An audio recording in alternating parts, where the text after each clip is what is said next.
good morning, good evening, good afternoon, good day. If you are getting this, you decided to join the Famleegue, the 2023 Famleegue Fantasy Baseball season. Took a little bit of a break in 2022, but we are back and swinging in 2023. I got some new ideas and some new point systems that I would like to try this year. New playoff format. And I want to share it with y'all. I know fantasy baseball is very unlike the other fantasy sports we play. Fantasy football probably the easiest because it's only a weekly basis. Fantasy basketball and fantasy hockey a little bit tougher because the games are, you might have a big slate of games on Wednesdays and Fridays, but then you have a couple on Thursdays or Tuesdays, so you really got to keep track. Same with hockey. Well, for baseball, it's every single day. You have players that are starting every day, some that are having a rest day. You have starting pitching that you might have two starting pitchers on Monday. You might have two on Tuesday. You might have one on Wednesday. You need to move up in the bench. So it's a lot to keep up with. And of course, with baseball, there's a lot of different possible outcomes. So I felt like I needed to make this video to explain all the fantasy outcomes for the Famleegue because the traditional ESPN way isn't as entertaining as the way that I have created it. So we're going to start with the format with the teams and divisions. So typically, if you're doing 10 teams that have two divisions, well, I'm going to do away with that. Let's just do one division, all 10 teams, because usually what happens is when it's a 10 teams, the two division, 5 teams each division format, you'll have the two division winners, and there might be one division that's a little bit more talented than the other division. So it would kind of suck if like a team with like a losing record somehow made the playoffs over a team with a winning record that got third place in the strong division. So if we just do one division, then the top 6 teams make the playoffs. Also, I changed it from 4 teams making the playoffs to 6. The first 2 seeds, the top 2 teams, will get byes. And I'm going to go ahead and press the pause on the playoffs because I have a very fun little playoff scenario that I will go to at the end. So yeah, 10 teams, one division. I think it'll work out more fairly. This league is going to be head-to-head points. Categories is horrible. I tried to play in the categories last year for the first time in a long time. Garbage. I hate it. Cannot stand it. So it's going to be head-to-head points. You're going to play your opponent, different opponent each week. The lineups I'm going to post either here or there. You'll have one slot for a catcher, a first baseman, a second baseman, a third baseman, and a shortstop. You're going to have 3 outfield positions. It doesn't matter if they're center field or right field. As long as they're an outfielder, you can just plug them in. 2 utility spots. So you could put in, like if you want like another catcher or another first baseman. I decided to give it 2 there. I decided not to put a DH because I don't know. I feel like utility, you'd get more of a larger variance than just a specific like a DH, because there's some players that are specifically DHs, but I feel like really any player is eligible to switch out for DH. So might as well just have 2 utilities instead of 2 DHs, or 1 DH and 1 utility. Give it 2 utilities. 5 starting pitching spots, 2 relief pitching spots, 3 bench spots, and 2 IL spots, so if someone gets hurt. And depending on the number of injuries, I may increase it to 3 IL. Now, for the 3 bench spots, that could either be position players or it can be pitchers. Pretty much position players' point systems are, and positioning is pretty straightforward.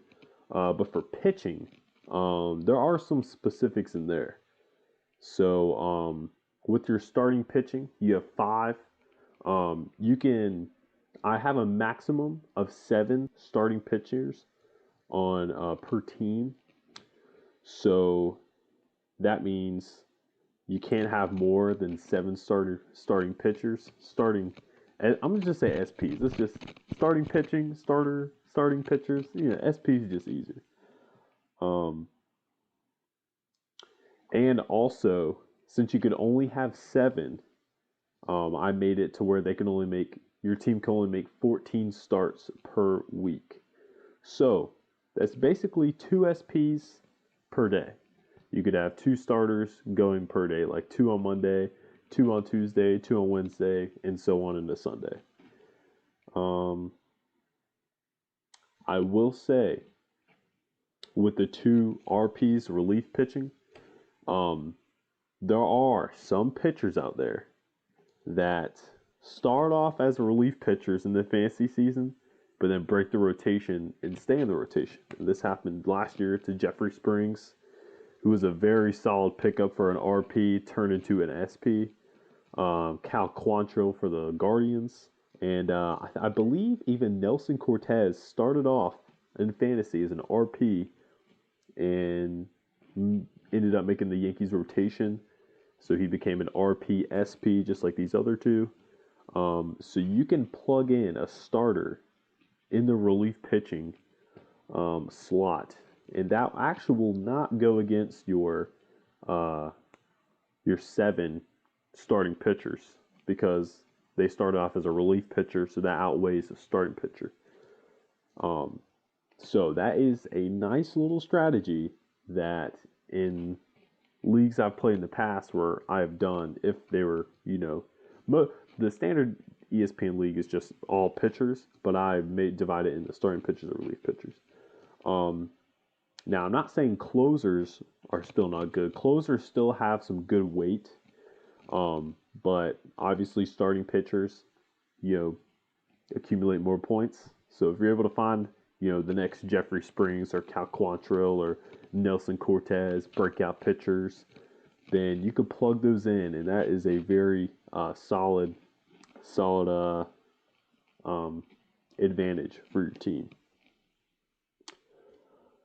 Another solid strategy with pitching is like, let's say you're facing a team that has 4 starters going on like a Wednesday, and you have no starters going on a Wednesday. What you could do is you could take a pitcher that may have pitched the day before on Tuesday. You could drop him and pick up a pitcher that's available pitching on Wednesday. Almost pretty much like a spot start. So you would have at least like a pitcher going against, your other team, the team that you're facing that has 4.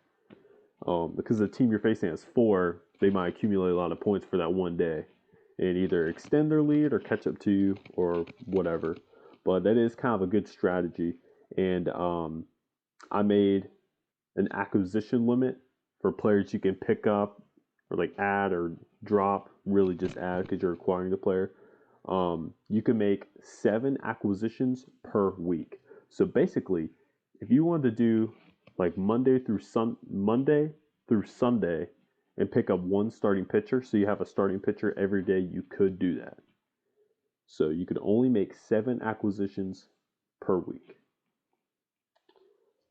If you have some more questions on the pitching, I know the pitching's a little bit, more in depth than the offense, and you can just let me know, or I can try to explain it a little bit more clear if that wasn't super clear. We're going to move on to the point system.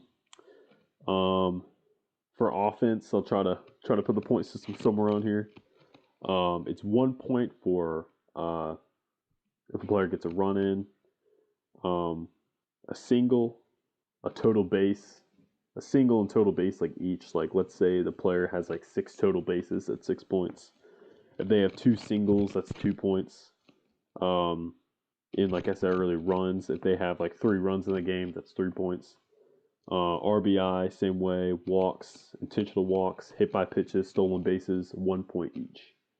A double is 2 points each. triple 3 points each, and you guessed it, a home run 4 points each. Now, there's some interesting little tidbit stats here for your offensive players. Game-winning RBI, 5 points. So, like, let's say the player hits a 2 RBI double in the bottom of the seventh, and the team takes the lead by 2 runs, and that's how the final score, or that's how the game ends, or that's how that's how like no other runs are scored. That was technically the game-winning run that broke the tie, won the game. That's 5 points. So game-winning RBI is 5 points. If one of your players hits a grand slam, that's also 5 points. Which, if you think about it, a walk-off grand slam, that would accumulate 14 total points, which would be huge. Because think about it, they got the home run and the grand slam, it's 9, and then the game-winning RBI, the walk-off, 14 points. Now, if it were to be for the cycle, then that would be 10 points. So any player that hits it for a cycle is 10 points. So let's say that player hit a walk-off home run, game-winning RBI, and a grand slam. Or I didn't say walk-off grand slam. And it was for the cycle, which I'm not sure if that's ever happened in MLB history. That would be 24 points on that one at-bat, which would be insane. And you'd have to accumulate the total bases, too, and the RBI. So if that one scenario were to happen, then that would just be an explosive performance. We do have some negatives. Only 2, though, for offense. If a player strikes out, it's -1. Player caught stealing, also -1. A little generous more toward the offense, but the pitching, a little harsher too, but they can accumulate points pretty fast. I'll start from 1, go to the top, and then to my negatives. A pickoff attempt is 1 point, or not attempt, a pickoff. They throw a runner out on a pickoff is 1 point.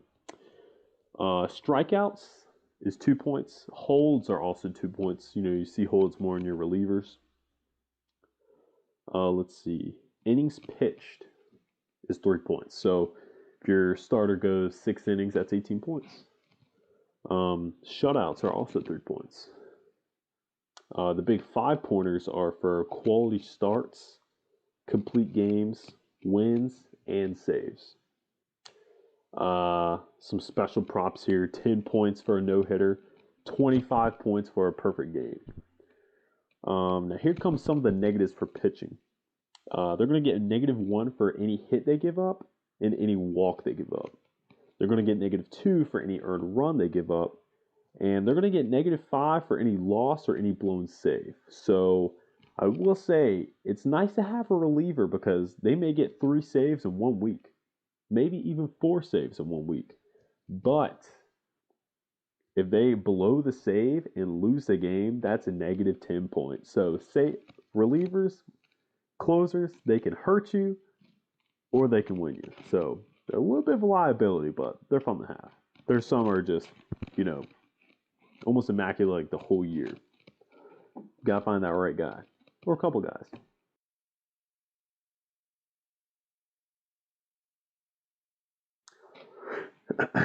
We're going to move on to transactions. Like I mentioned earlier, you can only make 7 acquisitions per week, per matchup. For trades, once a trade has been accepted, then you'll automatically have those players. You won't have like a day period where you're waiting, unless it's like let's say like someone makes a trade at like 8 p.m. and the players have already played like in a day game or they're currently playing in their game, then you won't get those players till the next day, obviously. Let's see. The trade deadline is August 18th. I will say if your team's out of playoff contention and you're just trading away all your players to some better teams to help them, let's not do that. It's kind of bush league. We'll get into claiming players off waivers. Once a player is dropped by a team, they'll be on waivers for 1 day. You can go ahead and put in your claim, and if you're at the top of the waiver wire, then you'll acquire that player. But once you get that player, then you go from the top part of the waiver wire all the way to last, and then that's how it kind of just moves up the ladder. So the lineups are going to lock after the individual player scheduled game has started. So what that means is, let's say you have a player. Let's say some of your players play at 1 o'clock, and then some of your players play at like 7. And let's say one of your players is like not playing that day, or if you want a starting pitcher for like the later in the day, then what you can do is let's say you just want to drop that player, and you can add in another player before that game starts, even though there already games start at 1 o'clock. If that makes sense. Kind of the same way, honestly, in football. Like let's say like you had like the Jets like backup running back, but then it's like, oh, he's like questionable, always out, and then you want to drop him and pick up their backup. Basically similar. If they're playing like Sunday Night Football, the game's already played. I hope you understand that. So kind of a easy concept, but maybe I'm not explaining it well. So let's see. So I have the draft on March 12th, which is Sunday. That's February. You turn out, which is actually Selection Sunday for you college hoops fans. I have it set 7:30 p.m., which depending on Selection Sunday, I might push back, but I feel like Selection Sunday is probably gonna be like 6, and they usually last an hour. So I'll already be on my computer looking at the bracket, and then we'll start the match. Start the draft. So, but if 7:30 on Sunday, March 12th does not work for you, let me know. Maybe we could agree on a better date. We could do a Zoom for the draft, which would be kind of fun. Also, for the draft order, it could just be randomized 1 hour before. The ESPN just automatically does an hour before the draft. But we could probably think of a more creative way. So I know in the past, like football leagues I've done like little randomizers like online, and then just like screen recorded the video. So we could do that, or we could do like some other fun way. So I'm up for some creative ideas for that. The MLB season starts on March 30th. And that first week, March 30th, I think is like a Thursday. So that first week will technically be like a week and a half. So the first week of the season, fantasy wise, will be from the 30th through April 9th. Like I said, we're having 20 matchups. So you'll play every team twice, but you will play 2 teams 3 times. It's just the way the math goes there. I was just looking at the schedule and I was like, oh, I noticed I ended up playing a couple teams 3 times. So just wanted y'all to be aware of that. Playoffs start August 28th. That'll be the first round. The second round will be a week after that, and third round will be a week after that. So playoffs are only 1 week long. I know traditionally in fantasy baseball, playoffs are 2 weeks long, but I decided to make 1 week long because end of the season, sometimes it's just, it gets a little messy with players getting hurt or players getting rested for the playoffs, or, a whole bunch of, new young players come up. So I tried to kind of end the season a little bit earlier there. I'm trying to make this video too long, but here we are at 20 minutes, but that's okay, Sam. That's okay. Now for the playoff formats, I'll go over just a boring traditional format, and then I'll tell y'all my idea. So the boring traditional format, like let's say like everyone put in $25, that'd be $250 total dollars. Like I said, the top 2 teams get buys. Let's say like first place to get like 175, second place to get 50, and third get their money back at 25. Or you could do like first place gets 150, second place gets 75, which is triple their money, and then third place get their money back at 25. So, that's good. I like that. But what your boy thought of, a little complex. So hopefully y'all understood everything I'm saying that I've explained the league about, and hopefully y'all understand this concept because it's a little dived in depth a little bit there.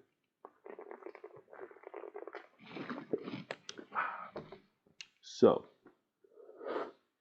I'm thinking, what if we did 2 halves of the season?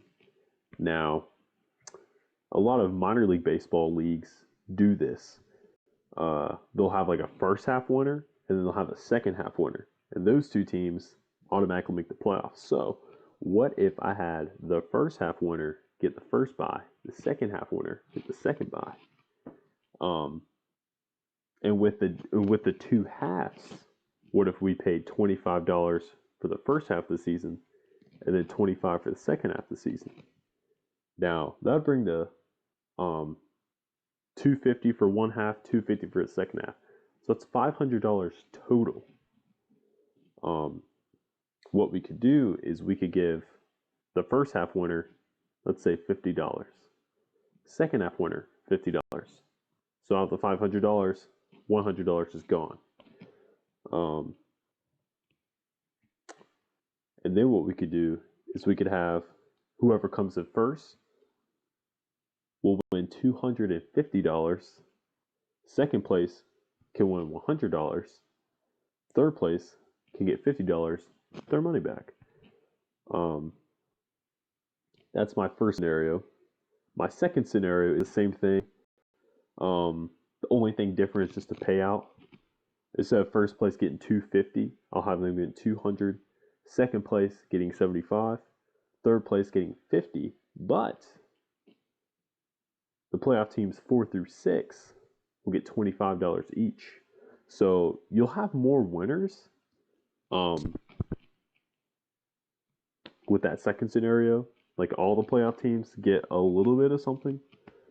I did a scenario for $75 to each half winner, but then you'd only have $350 to like kind of play around.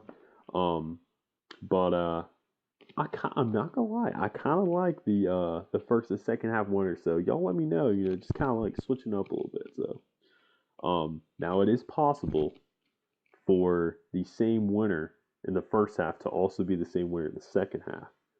So they would get the earnings, but for the second half, it would just be whoever, if they win both halves, whoever won the second half will probably just get the second bye.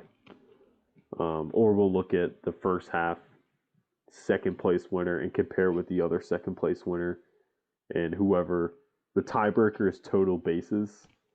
So whoever had like the most total bases, like as a team, would get that second. I couldn't find a better tiebreaker than total bases. I felt like total bases was pretty fair. I could probably look and see like total like points scored. I think that would actually be a better, because that includes pitching too. So like let's say someone is tied in one of the halves, whether it be first. Well, the one I explained was kind of in depth. Like, if the same person got it first, and then who would determine the second? That's a little bit in depth. Could happen, but let's say there's a couple teams like tied for first in, each half of the season, or one of the halves of the season. So we could just determine who actually wins that tiebreaker by points scored. I think that would be pretty fair. That would at least be for the bye. Now, we could just leave it at a tie, and I would just pay out the $50 equally, divide it equally. But I feel like y'all wouldn't like that. I feel like we're greedy, I feel like we're greedy. So if, like, let's say, like, I was playing, like, Ethan, and we both had the same record in the first half, like, at number 1, but he scored more points than I did, then it's like, I feel like we could make the money equally. Like, I get 25, he gets 25. But if he scored more points than me, then he kind of deserves the 50, and he deserves the first the first round bye. So I think that's all I got. Let me know if the draft date and time is good. Also, let me know about this the playoff format and the payment format.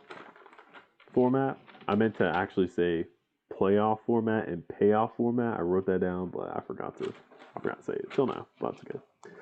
So just let me know, guys. Let me know if you have any more questions or any more ideas.